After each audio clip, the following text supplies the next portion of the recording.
మేడి పండు చూడ మేలిమైయుండును, పొట్ట విప్పి చూడ పురుగులుండు, పిరికి వాని మదిని బింకమీలాగురా, విశ్వదాభిరామ వినురవేమ. మేడిపండు చూస్తే చాలా మిలమిల మెరుస్తూ ఉంటుంది.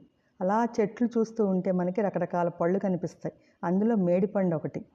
అది తినే పండేమోనని కోసి చూస్తే లోపల పురుగులు ఉంటాయి. పైకి చూడటానికి చాలా బంగారంలా మెరుస్తుంది, కానీ లోపల చూస్తే తినడానికి పనికిరాదు, పారేయటమే అది.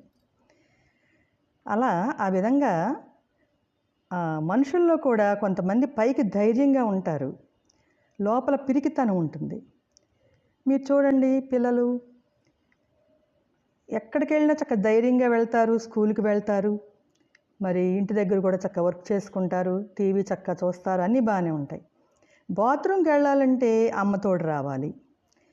అలాగే చీకట్లో లైట్ తీసేస్తే భయం, పడుకునేటప్పుడు భయం, అమ్మ రావాలి, నువ్వు పక్కన వచ్చి పడుకుంటేనే నేను నిద్రపోతాను. ఒక్కరే నిద్రపోవడానికి భయపడతారు. అలా ఉండకూడదు. చూడటానికి చాలా ధైర్యంగా కనిపిస్తారు మీరు కొంతమంది, అందరూ అలా ఉండరు. కొంతమంది చాలా ధైర్యంగా, చాలా యాక్టివ్గా ఉంటారు. చక్కగా ఎక్కడ పడితే అక్కడ సైకిల్ వేసుకుని వెళ్ళిపోతారు. చక్కగా ఏ ఛానల్ కావాలంటే ఆ ఛానల్ పెట్టుకు చూస్తారు. బయటికి వెళ్ళి అన్నీ అమ్మకు కావాల్సినవి తెచ్చి పెడతారు. పెద్దవాళ్ళకి సహాయం చేస్తారు. స్కూల్కి కూడా చక్కగా వెళ్ళి హోంవర్క్ చేసేసుకుంటారు. అన్నీ బాగుంటాయి.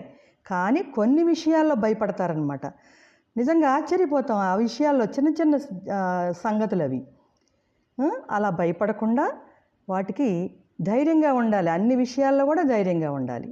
అందుకని మేడిపండు చూడ మేలిమైయుండు, పొట్ట విప్పి చూడ పురుగులుండు, పిరికివాని మదిని బింకమీలాగురా, విశ్వదాభిరామ వినురవేమ.